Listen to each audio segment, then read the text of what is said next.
Salut les sorciers, salut Marine, salut Lorraine. Heureux de vous retrouver pour ce nouveau numéro de Science en question. Préparez vos valises, on s'envole pour le Vietnam.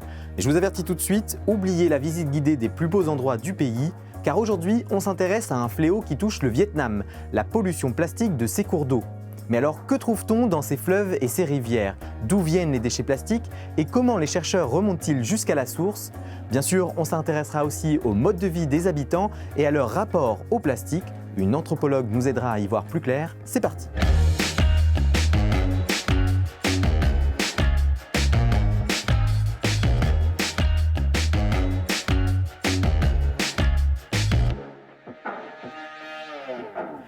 Vous voyez cette soupe de plastique? C'est l'état du fleuve Rouge qui traverse Hanoï, la capitale du Vietnam.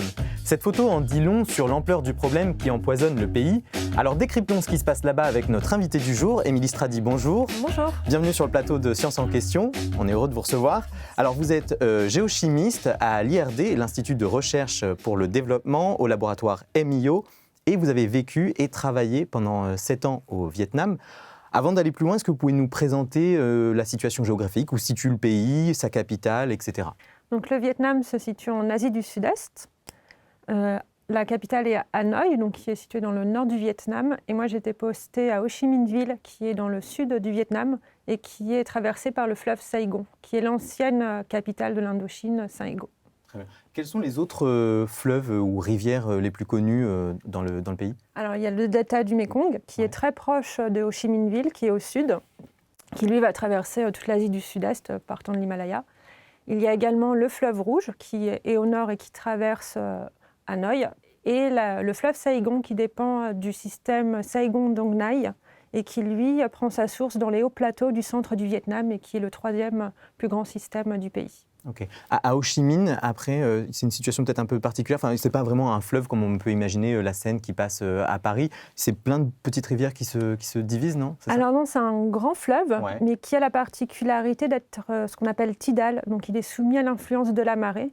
Donc suivant l'heure de la journée, il va dans un sens ou dans l'autre. Il y a un marnage qui peut aller jusqu'à 3 mètres. Donc la hauteur d'eau monte et descend. Et il y a également plusieurs milliers de kilomètres de canaux urbains, donc qui vont s'insinuer dans la ville et qui datent en fait de la construction de la ville. Donc on a ce gros fleuve et plein de petits méandres qui y sont associés. Et au départ, vous n'y alliez pas pour étudier la pollution. Pourquoi vous y êtes allé? Alors j'y allais pour étudier la pollution métallique. Ouais. Donc je suis géochimiste des eaux, donc j'étudie tout ce qui est contaminants métalliques, plomb, cadmium, zinc. Et j'y allais parce qu'il y a une grosse industrie à Saigon, c'est vraiment le poumon économique du pays. Et les partenaires étaient intéressés justement pour qu'on approfondisse ces questions. Et quand je suis arrivée, comme on le voyait sur la photo, j'ai été assez frappée par la présence de plastique qui coulait, qui flottait sur cette rivière, et ça a commencé à m'intriguer. Est-ce qu'il y a autre chose qui vous a fait changer d'avis? Je crois qu'il y a une publication scientifique aussi qui vous a marqué. Oui. Enfin, qui a marqué un tournant en tout cas sur cette question-là. Un grand tournant en 2015. Il y a Jenna Jambek et ses collaborateurs qui ont publié dans une très grande revue Science. En fait, ils ont estimé la quantité de plastique qui était émise par les pays du monde entier, donc les pays côtiers, la quantité de plastique émise vers l'océan. Ouais. Et en fait, ils n'ont pas juste quantifié, ils ont aussi classé les pays en fonction de la quantité qu'ils émettaient par linéaire de côte et par population. Et le Vietnam a été classé comme 4e pays émettant le plus de plastique à l'océan. Donc ça nous a beaucoup frappé. Et dans le top 10, donc c'était sur 190 pays, je crois, dans le top 10, 8 étaient en Asie du Sud-Est. Donc il y a eu une vraie prise en compte de la problématique à l'échelle locale, donc au début par les scientifiques, puis après par tout ce qui est ONG, communauté environnementale, et surtout par les politiques. Donc c'est une publication qui a beaucoup changé la donne, et les gouvernements n'ont pas aimé d'avoir été classés justement parmi les 10 pays les plus pollueurs au monde. Très bien. Alors on va en discuter ensemble, mais je vous propose qu'on aille tester les connaissances du public sur la pollution plastique. Lorraine, Marine, vous êtes allée dans les rues de Paris pour interroger les passants sur un mot mystère, et vous avez choisi microplastique. De très petits bouts de plastique. C'est tout petits morceaux de plastique qui se répandent partout dans la nature, notamment dans l'eau, je crois. Je suppose que ce sont des détériorations de plastique qui sont à l'échelle peut-être, je ne vais pas dire moléculaire, mais très petites. Bah oui, ce sont des particules micro qu'on retrouve souvent dans l'océan. Micro, c'est 10 puissance moins 6, du coup, ça doit être des toutes petites particules de plastique qui doivent se déplacer à la fois dans l'air et on doit pas les voir surtout. Je sais pas du tout quelle taille ça fait. Quand j'imagine que c'est de l'ordre du micromètre. C'est une taille invisible à l'œil nu, je suppose. Bah, juste par rapport au préfixe de la taille, mais après, sinon, ce que c'est réellement, non, je sais pas trop. Alors, bon, globalement, ils pensent que c'est petit, que c'est de l'ordre du micromètre. On ne sait pas très bien si c'est visible ou pas, mais en fait, c'est pas si petit que ça, un microplastique, non? Alors ils ont raison, c'est de la taille du micromètre. Ouais. Et en fait, on l'a classifié dans notre communauté allant de 5 mm à 1 micromètre. Ouais, donc 5 mm, c'est visible. C'est du visible à l'invisible. Voilà. Et où est-ce qu'on les retrouve? Parce que quelqu'un disait dans l'eau. J'imagine qu'il y en a dans l'eau, vous faites des études sur les rivières. Est-ce qu'on en trouve autre part? On les retrouve partout parce qu'en fait, ils sont soit primaires, donc ça veut dire que c'est des plastiques qui ont été formés à cette taille-là, donc c'est notamment les pellettes, donc la matière vierge qui va servir après pour être moulue pour former d'autres objets plastiques. Ou alors, on les retrouve aussi dans les cosmétiques, donc tout ce qui est agent exfoliant, dans les dentifrices, pour le gommage, etc. Ou alors ils sont dits secondaires, donc issus de la dégradation, de la fragmentation de plus gros plastiques. Et on les retrouve partout, dans l'air, dans ce studio il y en a dans l'air, il y en a dans, il y en a dans la terre, dans les sols, il y a tous les compartiments maintenant sont contaminés par les microplastiques. Et la différence entre microplastique, macroplastique et nanoplastique, c'est la taille évidemment, oui. Mais c'est aussi des approches scientifiques différentes? Oui, alors en fait on a fait ces coupures-là parce que quand on veut étudier un gros plastique qui fait plusieurs mètres ou même une dizaine de centimètres ou un nanoplastique qui est là inférieur au micromètre, on ne peut pas utiliser les mêmes outils. Et donc on a vraiment 3 communautés scientifiques, on va dire, qui travaillent soit sur les macros, donc les gros déchets visibles à l'œil nu, les micros et les nanos. Et on a vraiment des techniques très très différentes pour les étudier et les qualifier. Voyons justement comment vous avez mené vos recherches au Vietnam. C'est l'heure du Science en Action avec Lorraine. Eh bien Lorraine, c'est à toi de jouer. Et bien pour saisir l'ampleur du problème et imaginer des solutions, il faut déjà faire des mesures et les analyser. C'est ce que vous avez fait, entre autres, en coordonnant le projet Compose. Est-ce que vous pouvez nous présenter dans les grandes lignes quels étaient les objectifs de ce projet ? Alors le projet Compose, c'est un projet de coopération et de renforcement des capacités. C'est un projet qui était financé par le ministère des Affaires étrangères avec l'ambassade de France et qui a vraiment visé à renforcer les capacités de recherche justement sur les plastiques au Vietnam. Parce que suite à cette publication, beaucoup de chercheurs se sont demandé comment on peut mener des recherches, sachant que c'était quelque chose qui n'était pas fait. Et personne n'avait été formé sur ce domaine. C'était en quelle année vous avez commencé ce projet a démarré en 2019. Donc on a eu ces questionnements en 2017-2018, le temps de le préparer. Donc, ça paraît étonnant oui. qu'on n'ait pas eu déjà des protocoles, des projets mis en place avant 2017. Ouais. Alors les plastiques étaient étudiés dans les océans. Les premières études dataient des années 70, mais ça n'a jamais fait grand bruit, ça n'a jamais sorti en fait, de la communauté scientifique. Et dans les fleuves, en fait, les premières études remontent à une dizaine d'années. Donc, quand on a fait nos premières études sur le fleuve Saïgon, c'était en 2018 que nous avons publié la première étude, on était parmi les 10 premiers fleuves au monde à être étudiés. Et le premier dans un pays en développement et en milieu tropical. Donc, c'était vraiment un terrain incognita scientifique. Et en fait, les protocoles développés en mer n'étaient pas applicables en rivière. Donc nous, on a travaillé avec des collègues donc, de la Seine, de Paris, qui travaillaient sur la Seine. Et nous ont, techniques. Ils nous ont plus ou moins accompagnés les premières fois donc, sur ces fleuves tropicaux. Et après, on a dû adapter les protocoles au contexte très spécifique de pays en développement, parce qu'on n'a pas du tout accès aux mêmes outils, pas aux mêmes conditions, ne serait-ce que techniques de formation des agents. Donc voilà. Et alors, vous avez fait plusieurs prélèvements, vous avez quand même fait plusieurs prélèvements dans le Vietnam, vous n'êtes pas juste resté sur la rivière Saïgon? Non. Le but, en fait, de Compose, c'était de recréer ce que nous avions fait à Saïgon dans plusieurs universités ou instituts de recherche au Vietnam. Donc, on a formé 8 équipes de recherche tout le long du Vietnam, donc de Hanoï à Haiphong, voilà, Da Nang. Là, ce qu'on voit sur la Nhân, carte, c'est voilà, les points là où les vous avez petits points, voilà, échantillonné. les points rouges, c'est là où on a formé et les provinces où on a échantillonné. Okay. Donc après, chaque équipe qui était formée ont fait des analyses dans 3 à 6 rivières locales ou fleuves locaux, lacs ou zones côtières. Donc chacun a après monitoré, évalué les concentrations dans les environnements à proximité de leurs universités. Est-ce qu'il y a des différences de pollution selon les endroits que vous avez échantillonnés? Oui, on en a observé de différentes. En fait, c'était vraiment lié aux sources.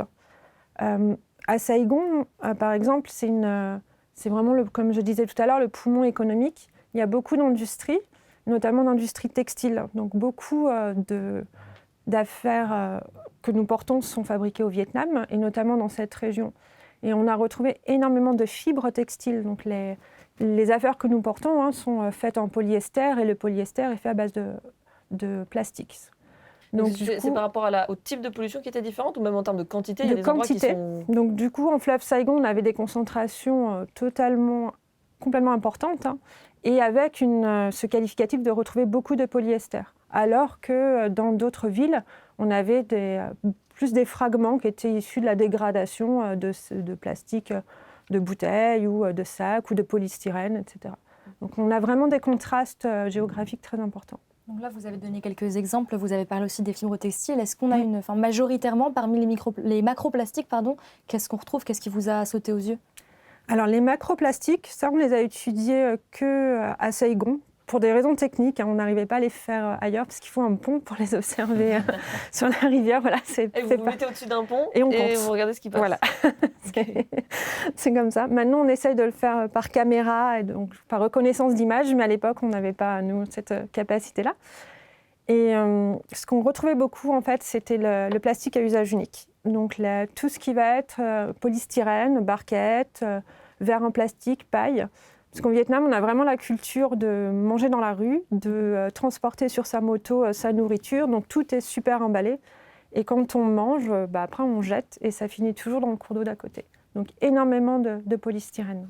Et alors pour les microplastiques, vous avez commencé à dire que vous aviez adapté des protocoles qui venaient de Paris, qui ont été menés sur la Seine. Concrètement, comment vous avez réalisé vos analyses? Comment vous allez récupérer des microplastiques dans de l'eau? Alors on utilise un filet à plancton. Donc c'est des filets qui sont utilisés pour des biologistes, en fait, pour ramasser du plancton, pour pêcher du plancton, qui a la taille d'un microplastique. Le plancton, généralement, c'est 60 micromètres à quelques millimètres. Donc on utilisait, on le voit là sur les images, ce filet, on le met dans l'eau et là on est sur le fleuve Saigon. Et donc en le laissant 2 minutes, ça suffit à avoir énormément de plastique qui est retenu par l'émail du filet. Parce que vous aviez dû adapter d'ailleurs le protocole. Ouais. À Paris, comment ils faisaient? La même chose, mais dans la Seine, on le laisse une demi-heure. Okay. Comme dans l'océan, en fait. Dans l'océan, on le laisse une demi-heure, on a quelques particules. Que là, en le laissant 2 minutes, des fois, c'était même trop pour pouvoir tout compter. Ouais. C'était des heures de comptage après. D'accord. Donc, et après, on adapte au laboratoire en fonction des réactifs que l'on peut trouver. On n'a pas accès aux mêmes réactifs. Au Vietnam ou en France, il y a des difficultés. C'est ce qui permet de des produits chimiques. On n'a pas les mêmes outils. On a beaucoup de pannes d'électricité dans ces pays. Ouais. Donc voilà, il faut s'adapter. C'est le maître mot. Justement, on va avoir des techniques qui sont très low cost comparées à ce qui peut être fait aujourd'hui dans la communauté internationale française ou des pays vraiment très bien développés. En même temps, j'allais dire, finalement, vous avez dû partir de zéro, puisque, comme vous disiez, pour les fleuves, l'analyse des fleuves, des rivières, il n'y avait encore rien. Quoi. Ouais. Donc, vous avez dû inventer vos techniques, vous avez dû tout concevoir. Donc, Alors, on s'est inspiré de ce qui était fait dans la littérature scientifique, mais on l'a après, on a revu chaque étape pour qu'il soit adapté à notre milieu. Ne serait-ce que l'échantillonnage, mais après au laboratoire. Ouais. Et vous disiez que vous veniez en renforcement des équipes vietnamiennes. Comment vous avez travaillé avec elles? Comment s'est fait la relation? Alors, à l'IRD, quand on est affecté à l'étranger, en fait, on est hébergé par l'université ou un institut de recherche. Ouais. Donc, dans notre quotidien, on est tous les jours à l'université, dans une équipe de recherche locale. Donc, moi, tous les jours, j'étais avec des Vietnamiens, je partageais leur bureau, leur laboratoire. Donc, ça se fait très naturellement, ça fait partie du job de partir en affectation, en fait, de travailler tout le temps avec eux. Et alors, au laboratoire, vous avez parlé de découverte de fibres textiles. Est-ce qu'il y a d'autres analyses, d'autres conclusions que vous avez pu faire en laboratoire? Qu'est-ce que ça a révélé, ce temps passé à la paillasse sur vos échantillons? Ça nous permet dans un premier temps d'avoir des quantités. Oui, on sait qu'il y en a, mais c'est toujours intéressant de savoir combien dans un premier temps. Parce que si on veut mettre en place des politiques de réduction, il faut savoir d'où on part. Et il faut aussi connaître le type, là on le voit sur ces photos, quel type de plastique on retrouve. Donc beaucoup de polystyrène, beaucoup de fragments de sacs plastiques, de bouteilles. Là on voit une fibre synthétique. Donc ça nous permet vraiment de nous renseigner, de nous donner une idée des potentielles sources de dégradation, de fragmentation. Où aller chercher. Mais d'ailleurs ça, vous avez pu retracer, savoir d'où venaient les plastiques que vous aviez détectés?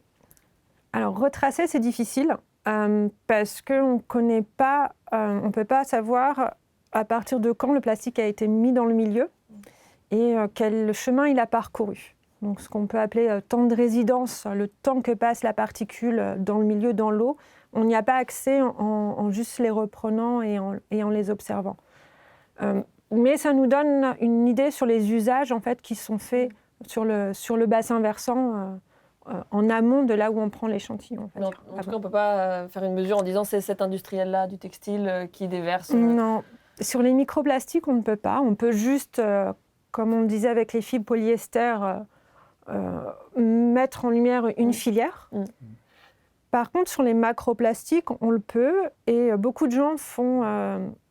alors, je ne connais pas le nom en français, mais en fait, c'est du brand marking. Donc, en fait, ils regardent la marque qui reste sur les macrodéchets et ils vont pouvoir, en fait, classer en fonction des marques. Donc, c'est comme ça, par exemple, il y a des études qui ont montré que Coca-Cola était le plus grand pollueur des plages parce que quand ils ont récupéré des bouteilles, ils peuvent identifier quel est le producteur qui a mis sur le marché cette matière. Ça, pour les micros, on ne peut pas le faire. OK. Voilà.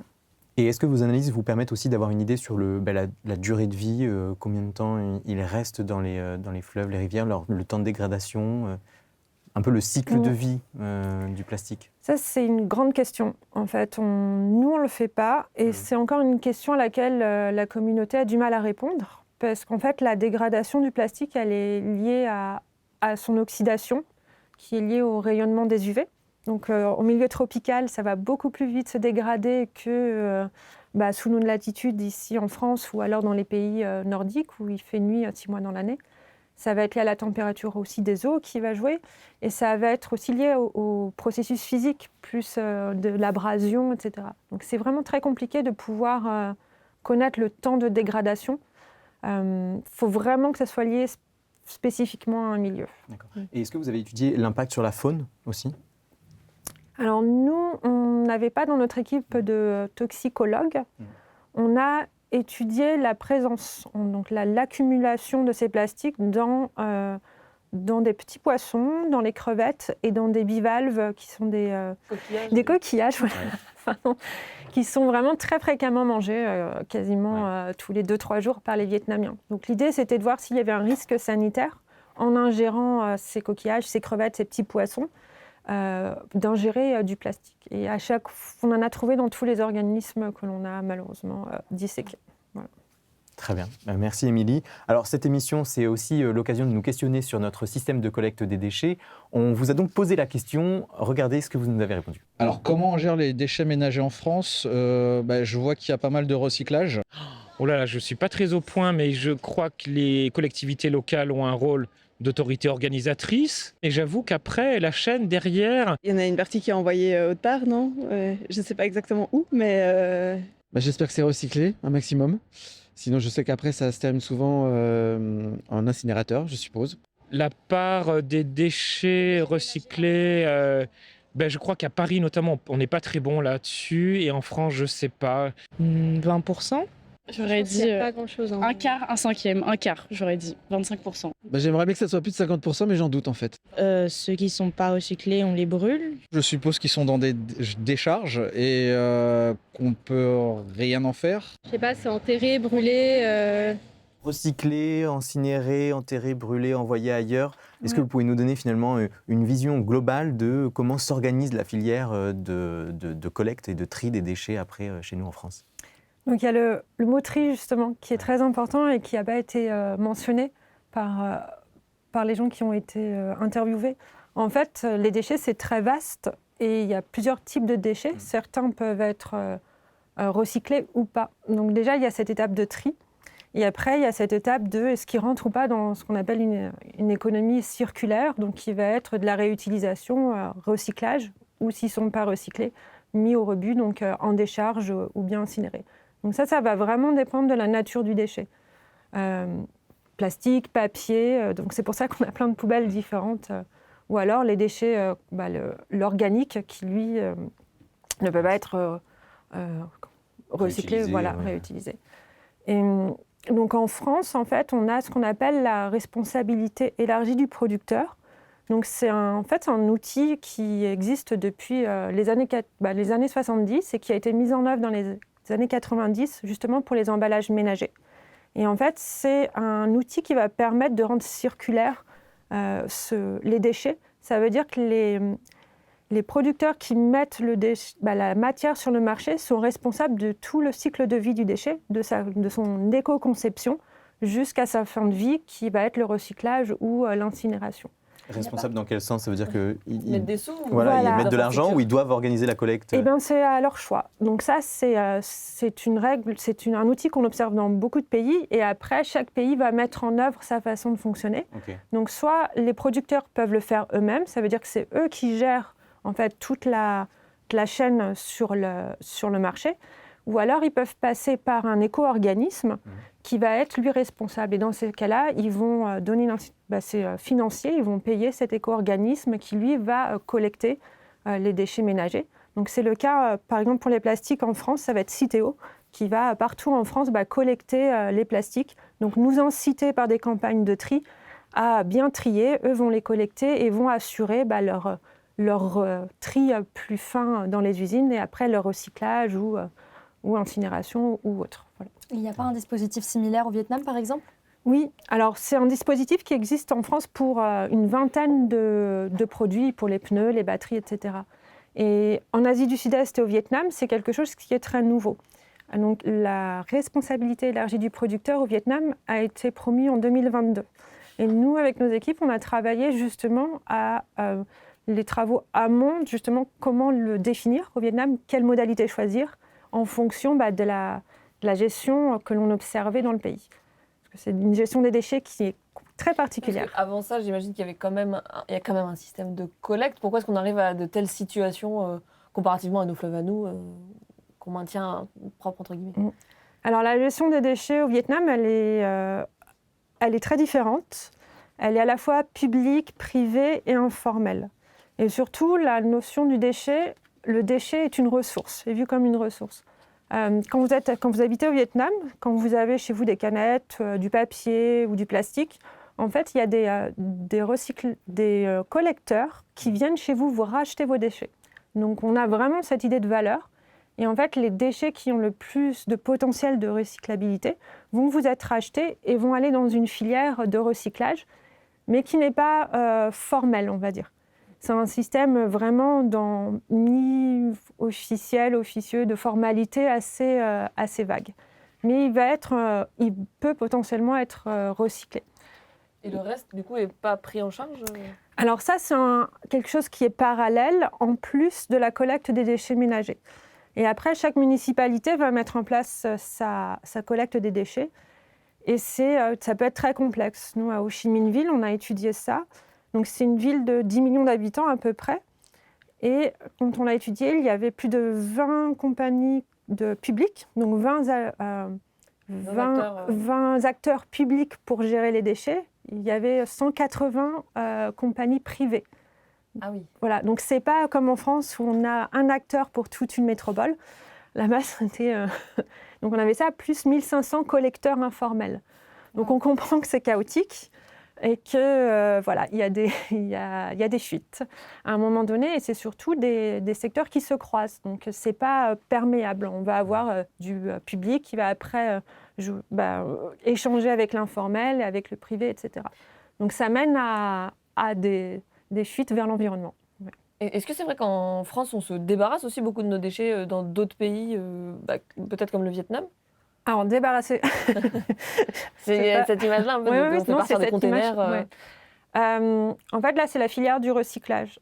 C'est qu'on ne va pas avoir en France toutes les usines qui sont adaptées au recyclage de tous nos déchets. Comme je disais, qu'il y a la responsabilité élargie du producteur en France, elle est pour une vingtaine de secteurs.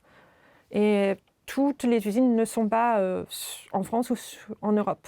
Donc, du coup, les déchets vont être envoyés à l'étranger pour le recyclage. Voilà. Merci Émilie. Dans la suite de l'émission, on mêle les sciences environnementales et les sciences humaines et sociales pour porter un autre regard sur cette pollution plastique. Émilie, vous avez travaillé avec une anthropologue et votre collaboration a abouti à une exposition destinée au grand public. On en discute avec elle dans l'esprit d'équipe. Bonjour Michaela Lemeur, bienvenue sur le plateau de Sciences en question.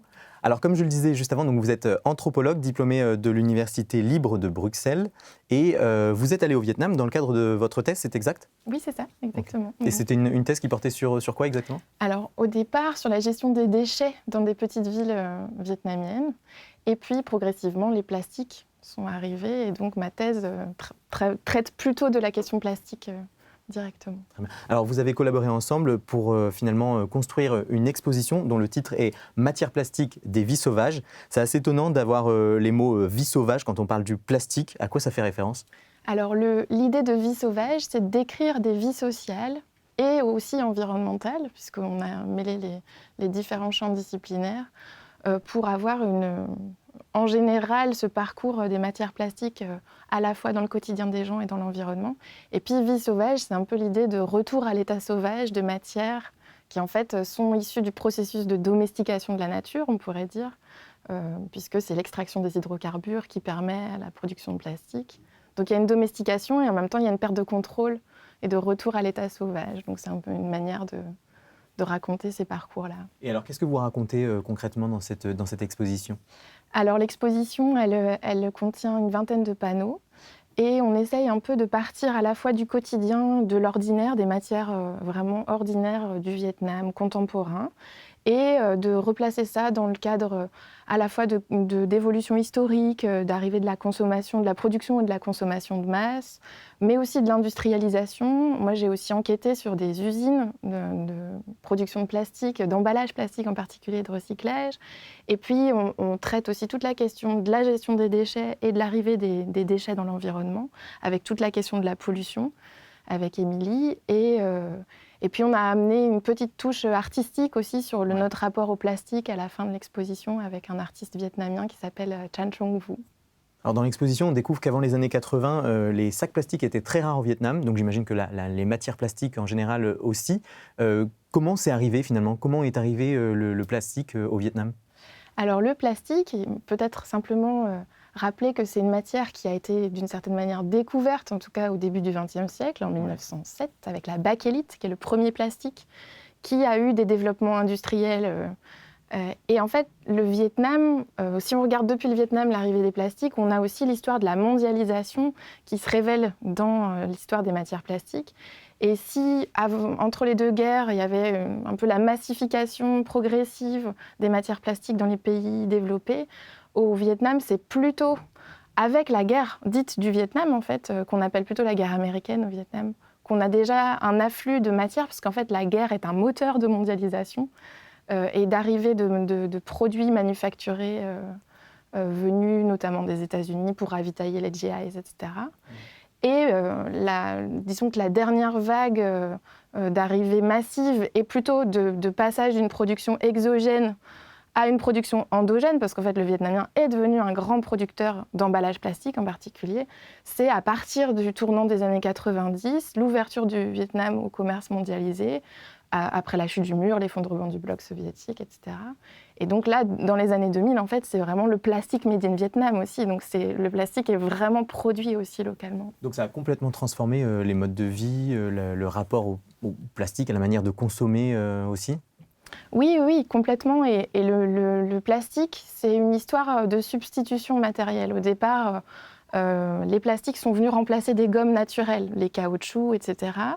Et au Vietnam, dans les emballages, par exemple, les emballages plastiques sont venus remplacer des emballages en fibres végétales, notamment en feuilles de bananier, ou alors les contenants en plastique sont venus remplacer les paniers à balancier, les palanches.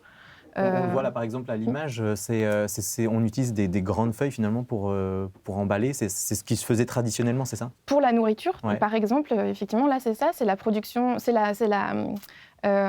pendant un concours de réalisation de Bánh Tét et de Bánh Chưng, c'est donc des mets pour le Nouvel An vietnamien. Là, on voit effectivement tous les savoir-faire traditionnels et les techniques traditionnelles d'emballage à partir de feuilles de bananier. On voit quand même apparaître déjà le plastique, comme vous voyez là sur l'image, avec les fibres pour emmailloter d'une certaine manière ces gâteaux. Enfin, ce sont des gâteaux mais salés.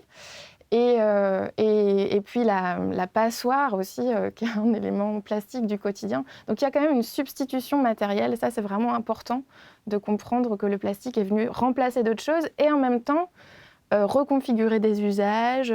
Et donc les boîtes en polystyrène, parfois se mélangent. Dans une boîte en polystyrène, on va retrouver des feuilles de bananier aussi, ou des sacs plastiques transparents pour transporter des liquides. Et donc ça veut dire que le plastique n'a pas forcément tout remplacé à 100%, il y a une cohabitation entre différentes façons d'emballer, par exemple? Complètement. Il y a une cohabitation, il y a des hybridations, on pourrait dire, c'est comme ça qu'on les a appelées aussi dans l'exposition, des hybridations de matières. Et puis, il y a certaines choses qui vont être un peu portées comme des objets traditionnels ou représentatifs de la culture traditionnelle vietnamienne, qui vont du coup être plutôt valorisées avec des feuilles de bananier. Et puis des choses plutôt modernes, contemporaines, qui vont du coup être vraiment ne comporter que du plastique. Donc il y a aussi un peu des manières de qualifier certaines, par exemple dans l'alimentation, certains aliments avec les attributs de la tradition, les attributs de la modernité, et qui vont aussi se révéler un peu dans les matières qu'on emploie. Et en même temps, Émilie nous expliquait qu'il y avait cette habitude de la street food, de consommer, de jeter rapidement. Ça, c'est quelque chose de très ancré dans la culture vietnamienne. Oui, absolument. Et s'il y avait déjà cette culture peut-être de l'emballage unique, parce que la feuille de bananier, c'est aussi une feuille qu'on jette après usage, donc il y avait déjà un terreau d'usage unique.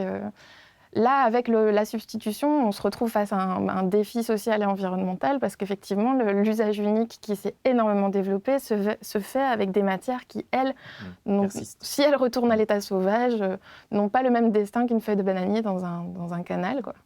Et donc, c'est vrai que c'est un très grand problème que le développement de ce que... Il y a une sociologue spécialiste du plastique qui s'appelle Gay Hawkins qui parle de fast-moving consumer goods, donc vraiment des biens de consommation à circulation super rapide.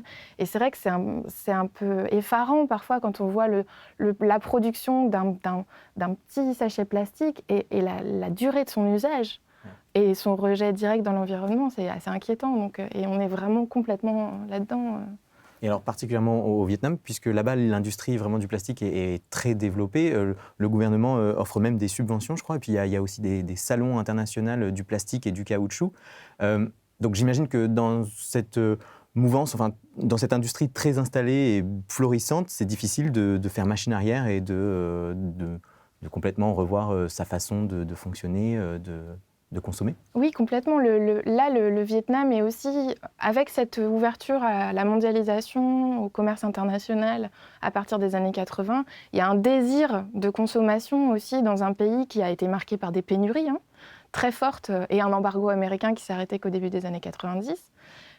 Et donc là, c'est vraiment la massification, la consommation pour tout le monde, la démocratisation. Et donc le plastique, c'est aussi la démocratisation de la consommation. Donc c'est vrai que c'est difficile de revenir et de dire voilà, maintenant il faut réduire dans un pays où la réduction est quand même aussi empreinte de cet imaginaire de la pénurie. Mais maintenant, cette question de l'industrialisation du Vietnam, il faut aussi qu'elle elle soit questionnée à l'aune des enjeux écologiques contemporains et donc devenir une plateforme de la plasturgie internationale avec ses développements de salons, etc. C'est vrai que ça... Peut-être que l'industrie plasturgique vietnamienne pourrait réduire la part de production d'emballage à usage unique et produire autre chose, parce que la plasturgie, c'est plein de choses. Donc peut-être qu'il y a aussi quand même des adaptations à penser. Et quand vous menez vos entretiens auprès des Vietnamiens, qu'est-ce qu'ils vous ont raconté? Comment ils perçoivent, quel regard ils ont sur cette pollution plastique? Alors, c'est vrai que ça dépend un peu des milieux, on va dire. Moi, j'ai enquêté dans différents endroits, des endroits qui étaient plus ou moins pollués. Un endroit où j'ai enquêté, où la pollution était très visible, c'est un village de recycleurs dans le nord du pays, à côté de Hanoï.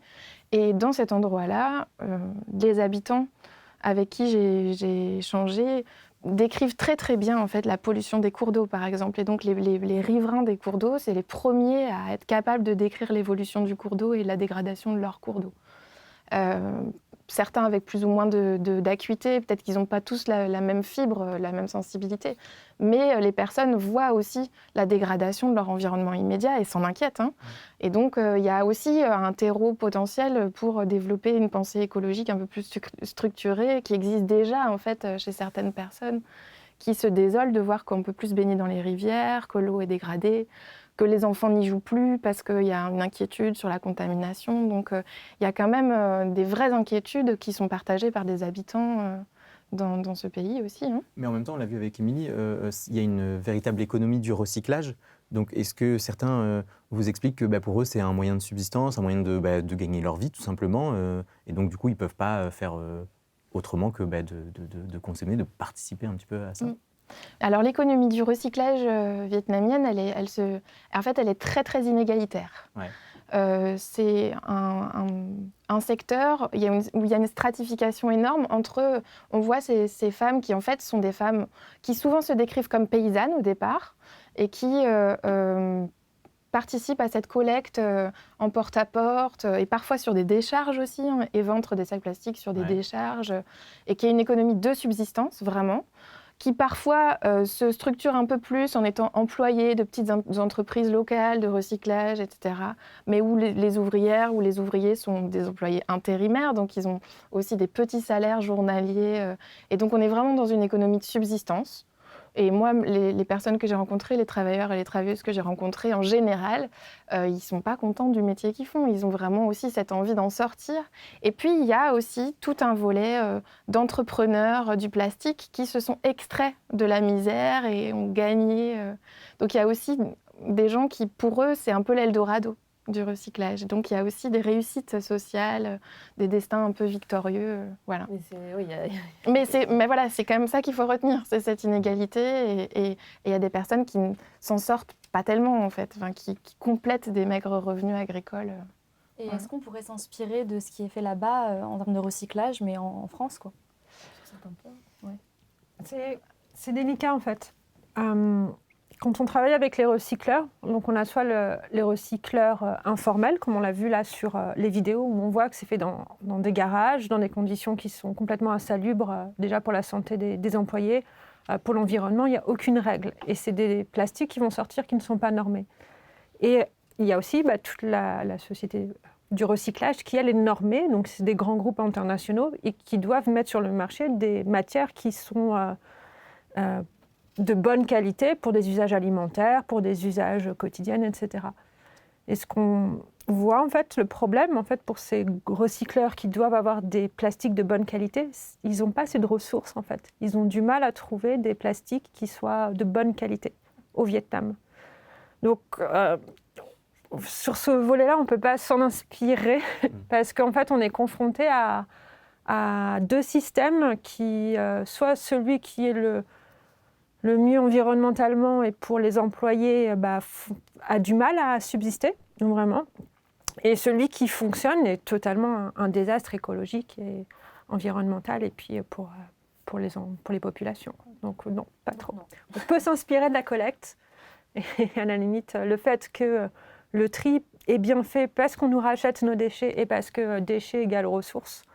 Mais le reste, on va éviter. Alors, je nous ramène en France puisqu'on retourne voir le public pour connaître leur perception sur la pollution plastique. Écoutez-les. Je suis concerné par les pollutions de l'eau, par le plastique, notamment parce que j'aime beaucoup le poisson. Donc, vu qu'ils vivent dedans, voilà. Ah si, ça nous concerne. Enfin, moi, quand je pars en voyage, que ce soit n'importe où, t'as quand même, que ce soit sur les plages ou dans l'eau, même quand tu nages, ça c'est aberrant. Quand tu plonges la tête sous l'eau et que tu vois les déchets. Je sais que c'est très important pour la vie marine, les tortues qui ingèrent du plastique, et puis tous ces nanoplastiques qui se retrouvent visiblement dans l'alimentation humaine, puisqu'elles se retrouvent dans la chair des poissons ou dans l'organisme des poissons, des crustacés. Ça m'importe bien sûr, parce que c'est des questions de santé, en fait, de santé humaine. Je suis amené dans ma vie quotidienne à être dans des lieux où je suis en contact avec des eaux polluées. Et j'aimerais bien qu'elle soit moins polluée, voilà. De base, je viens de La Réunion. Du coup, oui, je vois quand je rentre chez moi que la mer, elle est plus aussi propre qu'avant, qu'il y a moins de poissons. Michaela, Émilie, est-ce que vous pensez qu'on est suffisamment informés, sensibilisés sur cette question de la pollution plastique ?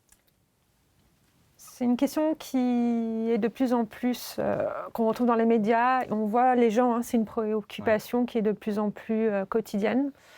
Alors, en France, je ne peux pas trop vous répondre. Je ne suis pas en France depuis assez longtemps. Mais au Vietnam, voilà, ça commence. La sensibilisation grand public se fait de plus en plus à différents niveaux. Après, est-ce que sensibilisation mène à changement de pratique ? Ça, c'est une autre question. En tout cas, au mois de juin, avait lieu à Paris donc les négociations sur un traité mondial pour justement diminuer la pollution plastique et notamment vers le milieu marin. Donc on voit que tous les pays de l'ONU en fait, se sont engagés à amener un traité contraignant pour réduire en fait, cette pollution. Donc on sent qu'il y a vraiment, cette pollution plastique fait partie des grands débats, au même titre que le changement climatique et au même titre que la perte de la biodiversité. Donc ça, vraiment, ça a percolé dans tous les milieux. Et nous, en tout cas, on espère que que cette thématique va encore prendre la place justement de ces grandes instances pour forcer les choses à changer. Vous avez bon espoir dans ce traité ? Moi, je ne sais pas, je me permettrais d'ajouter que c'est quand même le fruit d'une politisation de la question plastique, le fait que cette question soit débattue à l'échelle internationale de l'ONU, ce qui est un processus de politisation de cette question qui est aussi le fruit d'un activisme d'une certaine manière et de publications scientifiques. Et donc, il y a plusieurs acteurs de la société civile, que ce soit universitaires, ONG, qui ont mis aussi cette question-là à l'agenda, et ça, c'est très important. Maintenant, sur qu'est-ce que ce traité va donner, moi, je ne suis pas devin. Et je pense que toi, tu avais un regard aussi...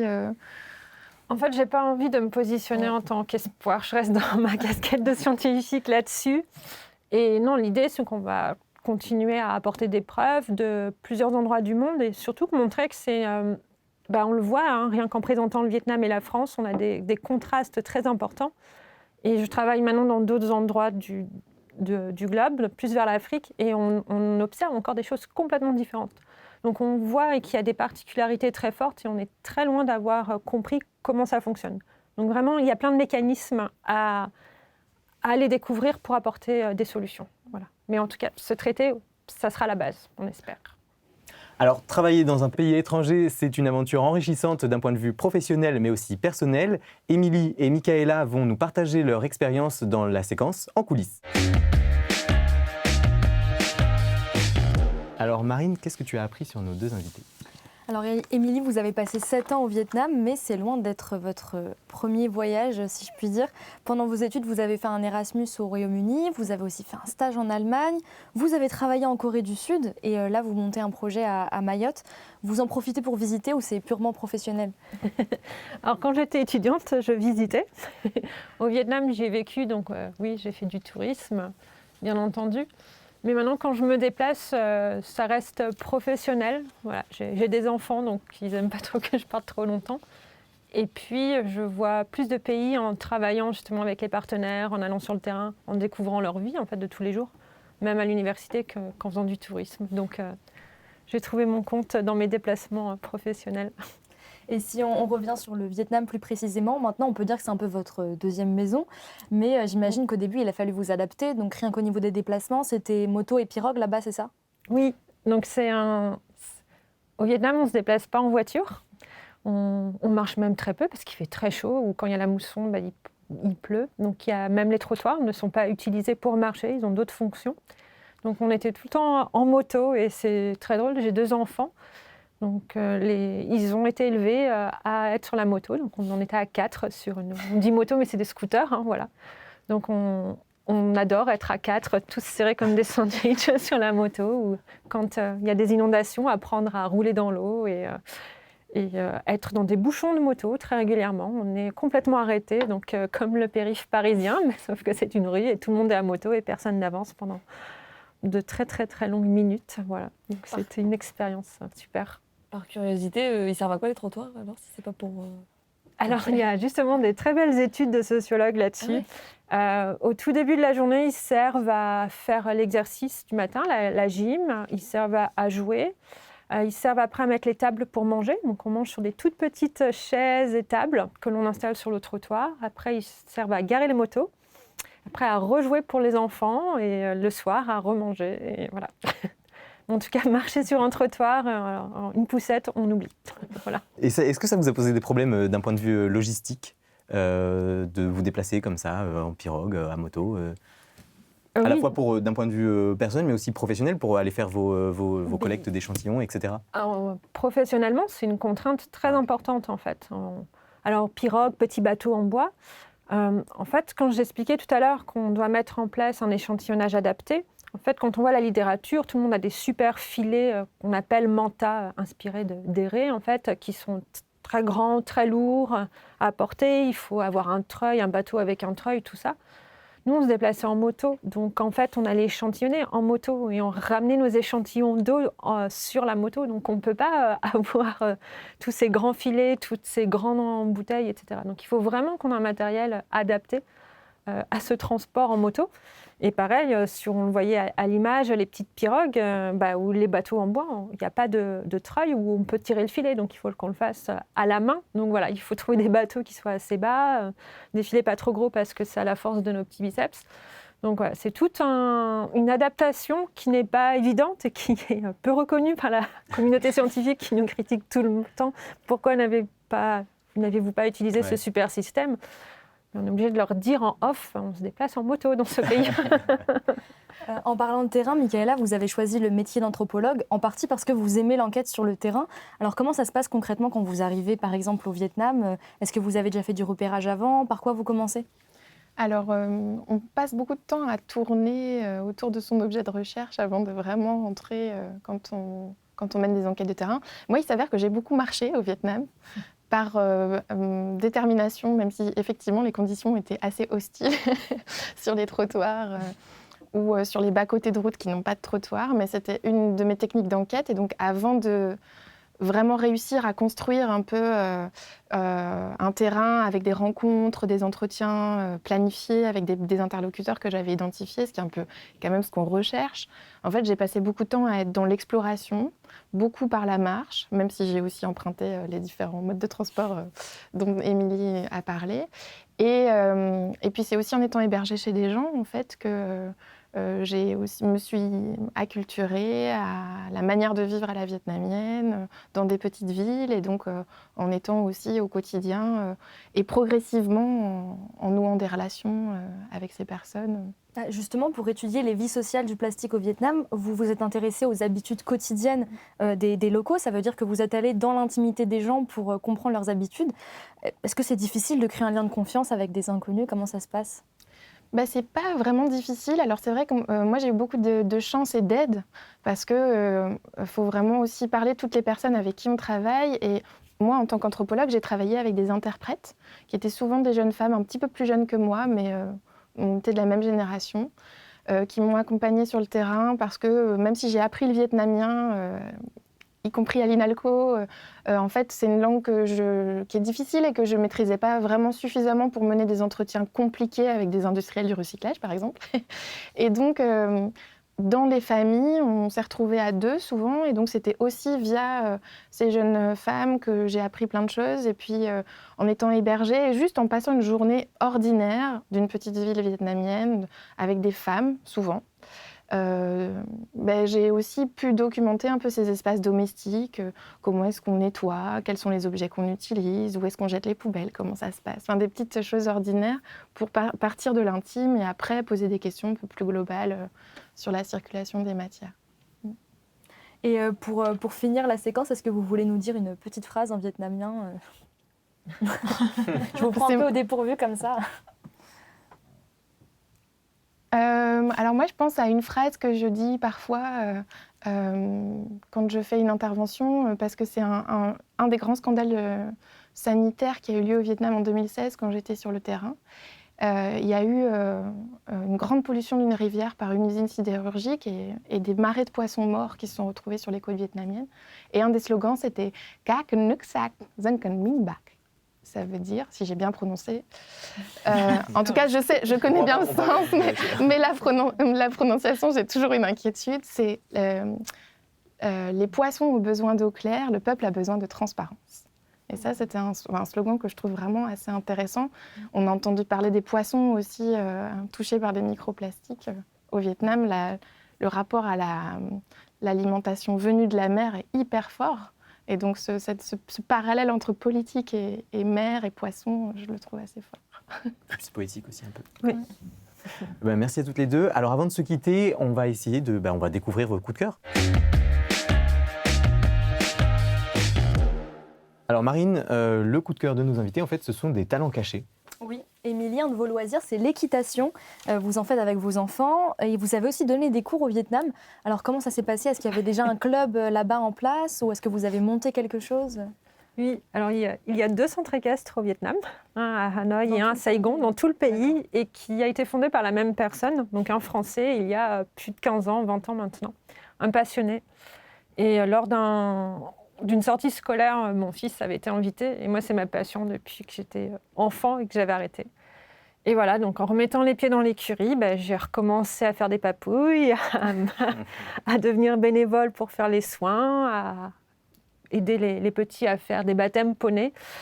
Et je me suis retrouvée à être au milieu de la carrière tous les dimanches matins pendant 4 heures sous le soleil à enseigner aux élèves multiples et variés du centre équestre. Donc voilà, renouer avec sa passion comme ça, vraiment sans objectif, ça s'est fait très naturellement et c'était vraiment chouette pour justement faire connaître quelque chose d'inconnu aux Vietnamiens. Ils ne sont pas du tout habitués à avoir ce rapport avec les animaux.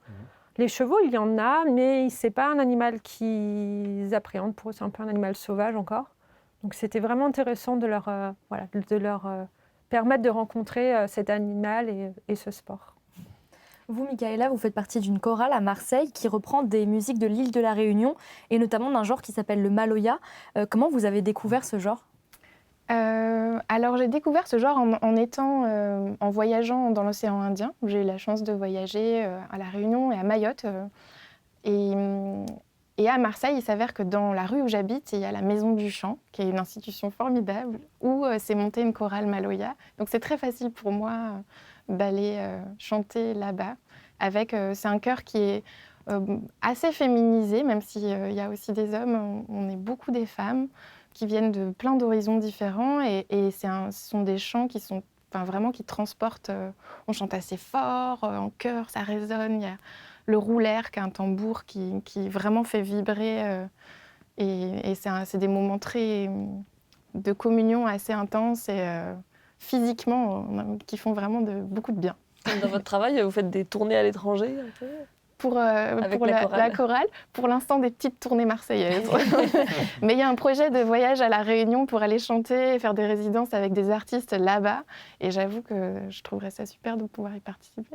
Et puis si on peut vous suivre, ce sera avec plaisir. Science en question, c'est terminé pour aujourd'hui. Merci à toutes les deux d'être venues sur le plateau nous partager votre expérience. Merci à vous d'avoir regardé cette émission. On se retrouve très bientôt pour d'autres découvertes. Ciao les sorciers.